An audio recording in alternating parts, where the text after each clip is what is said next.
اللہ کے نبی صلی اللہ علیہ وسلم کبھی ارشاد نہ کرتے یہ بات، تم بشیر اور نذیر ہیں، ہر وہ چیز بتانے والے ہیں جو ہوگی وہ چیز وہاں پر۔ اس حال میں کہہ دیا کہ دوزخ میں جائیں گے تو وہ کام ہم کریں گے دوزخ ضرور جائیں گے، کہہ دیا اس عمل پہ آپ کریں گے جنت ملے گی، جنت ضرور ملے گی۔ جس چیز کا آپ نے ارشاد فرمایا وہ بات پھیل گئی پوری کائنات میں، قیامت تک پھیل گئی، لکھی گئی کتاب میں، بخاری مالک سب کچھ بن گیا، پڑھ رہے ہیں لوگ مدرسوں کے اندر دھوم لگے ہیں، وہی چیزیں پڑھ رہے ہیں، وہ ہونے والی چیزیں۔ یہ 3 چیزیں ہوں گی دوستوں، ہم نے بچنا ہے اس چیز سے کہ ہم جب یہاں سے جائیں تو مالدار ہوں، محلات انتظار کر رہے ہوں، نہریں چل رہی ہوں، اللہ ہو، باغ گھوم رہے ہوں، پرندے گھوم رہے ہوں، نوکر چاکر کھڑے ہوں، سونے چاندی کے محلات لگے ہوں، بیویاں ہماری ہو رہے ہوں، سبحان اللہ۔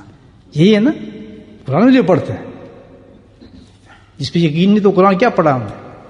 یہ ٹارگیٹ نہ ہمارا، یا یہ کہ جائیں تو ٹھڈے پڑھ رہے ہو، چلو باہر نکال، اس کو کوئی نہیں ہے، چلو بتائیں کون سی زندگی بتا ہے جی؟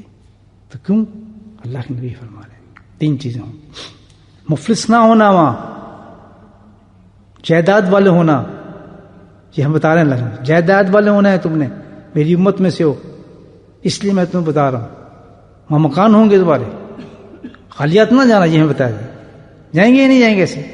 آپ جو فرما رہے ہیں محبت کرتے ہیں نا ہمارے سے، مال لے کے مالدار ہونا وہاں پر، غریب نہیں ہونا ہے تم نے، یہ بتا رہے ہیں نا حدیث میں، غریب مت آنا، خبردار، وہاں تم بہت مالدار ہو کے تم نے آنا ہے ادھر۔ تیسری چیز عقل مند اور باشعور ہونا، وہاں عقل، اولو الالباب جس کو کہا جاتا ہے، ان کے بڑے درجے ہوں گے عقل مند لوگوں کے، بڑے اعلیٰ درجے کے اندر تم نے اٹھنا ہے، بیوقوف پاگل ہوں کہ نہیں بننا ہے تم نے۔ یا رسول اللہ صلی اللہ علیہ وسلم ہمارے ماں باپ پہ قربان ہوتی، یہ کیسے معاملات ہیں، کیا چیزیں جو اتنا فرق ہے اس کے اندر، تو اس کا نسخہ بتایا ہے بڑا اچھا، اور نسخہ سننا ہے ہم، اور سننے کے بعد ادھر اتارنا ہے، عمل کرنا ہے، کریں گے وعدہ آپ کے لیے کہہ رہا ہوں، مجھے کیا نیت تو کر لیں، نیت سے آگے تو پھر اللہ کرائے گا کام، ورنہ پھر پاگل بھی، مفلس بھی اور بیگار آدمی اٹھیں گے۔ نمبر 1 عائشہ صدیقہ رضی اللہ تعالیٰ فرماتی ہیں کہ یا رسول اللہ، میں حدیث کو بیان کر رہا ہوں آپ کے سامنے، مفہوم نہ چل رہا ہے، وہاں پر تو کون لوگ ہوں گے جن کے پاس کچھ بھی نہیں ہوگا، مکان بھی نہیں ہوگا، کچھ بھی نہیں ہوگا، ایک چیز بھی نہیں ہوگی، روڑوں پھر رہے ہوں گے؟ کہتا ہاں کون؟ کہتا وہ آدمی، اب وہ نہیں ہونا، ہم نے بتا رہے ہیں کہ وہ آدمی جس نے یہاں پر جائیدادیں بنائی ہوں گی اس دنیا میں، اس دنیا کو اپنا سمجھ کر یہاں پر محلات بنائے ہوں گے، یہاں پہ جو ڈیٹیچ ہاؤس بنائے ہوں گے، یہاں پہ جو لمبی لمبی گاڑیاں رکھی ہوں گی۔ سن رہے میری بات؟ پرا تو نہیں لگ رہا؟ ہم تو خیر سارے غریب آدمی ہیں شادی ہمارے پاس کا، جن کے پاس یہاں جو ہوں گی سب چیزیں، خوب مال ہوگا جن کے پاس، تو کیا ہوگا وہاں ان کے پاس نہیں ہوگا۔ فرمان جو سرکار جو اس میں کس، یعنی کوئی اس سے بڑا انٹیلیجنٹ ہو سکتا ہے دنیا کے اندر، کس طرح ایکسپلین کیا چیز وجہ، پر جو یہاں لگے گا مکانات بنانے میں، جائیداد بنانے میں، فکر بنانے میں، فیکٹری چلانے میں، معذرت سے کہتا ہوں یہ کتنے فیکٹری والے بیٹھے ہیں، یہ کتنی بڑی بڑی جائیدادوں والے بیٹھے ہیں، جن کی دکانیں چل رہی ہوں گی اس وقت کتنے لوگ ہوں گے؟ بہت کم ہوں گے اللہ کے ذکر میں اس وقت۔ نہیں یار اکاؤنٹنٹ نے آنا ہے، نہیں یار بھی اس کو ویٹ دینا ہے، نہیں یار بھی اس کا یہ کرنا ہے، اتفاق سے آ بھی گیا تو یہاں نہیں ہوگا وہاں ہوگا۔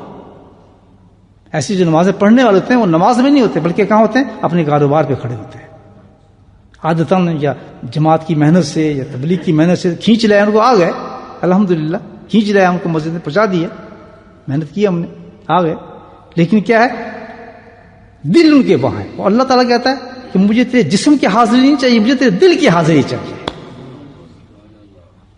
فرق یہ ہے نا، کھسیڑ تو لائے ہم ان کو، سلام حضور نے یا پھر آگے اس نے کنڈی پہ کھڑکانی ہے، پھر آگے کھڑے ہو جائیں گے، چلو یار ہو جاتے ہیں، کیا 2 منٹ لگتے ہیں، اس طریقے سے ہم لے آتے ہیں ان کو۔ الحمدللہ یہ بہت بڑی کام ہے کہ مسجد تو دکھا دی، پہنچ تو گئے، لیکن یہاں رکنا نہیں ہے ہم نے یہاں حاضری جو دینی ہے جسم سے نہیں دینی بلکہ کس سے دینی ہے؟ دل سے دینی ہے۔ جب آ جائیں تو اللہ ہی ہو دل کے اندر، نہ پھر دکان ہو، نہ کاروبار ہو، نہ پیسہ ہو، نہ بیوی ہو، نہ بچے ہوں، بس اللہ اکبر کہا سب غائب۔ کتنی دیر کے لیے؟ مطلب 10 منٹ ہی لگے ہوں، مولانا صاحب جو نماز پڑھائی بھائی 10 منٹ میں سب کچھ چھوڑنا ہے، لیکن مصیبت یہ ہے کہ اس 10 منٹ میں سارا کچھ کرنا ہے، سودا لانا ہے، سودے کے بعد نجی مت کرنا ہے، اس کے بعد بیوی کو یہ کرنا. بدتمیز آج سے میرے ساتھ بڑی بدتمیزی کی. ٹھیک ہے میری ماں کے ساتھ جھگڑا کیا ہے، وہ بھی میں نے بات کرنی جا کے، اور یہ کرنا ہے میں نے فلاں کرنا ہے. پوری زندگی کی پلاننگ. جب اس نے کہا السلام علیکم، وعلیکم السلام، فرشتے کہیں گے تو جا اپنے کام پہ. یہاں بھی تو وہی کام کر رہا تھا، جانے کے بعد بھی تو وہی کام کر رہا ہے. وہ نا تو کیا ہے، کہاں محل بنا اس کا، کیا نماز نے دیا اس کو، کیا کچھ ہوا، ملا اس کو کچھ بھی نہیں ملا دوستوں، کچھ بھی نہیں ملا. تو یہی اللہ کے نبی اسمیں فرما رہے ہیں کہ جو یہاں مصروف رہے گا اس دنیا کے اندر، اسے چانس ہی نہیں مل سکتا، چانس ہی نہیں ملے گا اس کو وہاں کے لیے کچھ سوچے، کچھ باتیں بنائے. وہ تو اسی چکر کے اندر رہے گا. اس کی ملاقاتیں، لوگوں کے پاس جانا، کسی اللہ والے کے پاس جانا، ساری دنیا کی پرپس پر ہوگا، مقصد ہی دنیا ہوگا اس کا.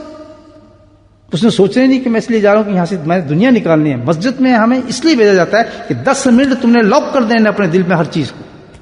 اسی پریکٹس کرنی چاہیے ہمیں کہ جس میں جاؤں، جیسے جوتے اتارتے ہیں نا تو دنیا کو جھاڑ کے آئیں اس طریقے سے. یہ جو وضو کرتے ہیں، یہ کیا ہے وضو؟ تو یہ ہے ایک بڑی بہت پیاری حدیث سے چلتے میں نے پڑھی. اللہ تعالیٰ توفیق کرے. ہم نے اب کیا کرنا ہے، اس کا بہت مختصر حل کیا ہے کہ دل سے دنیا کو نکالنا ہے، دنیا کی محبت نہیں.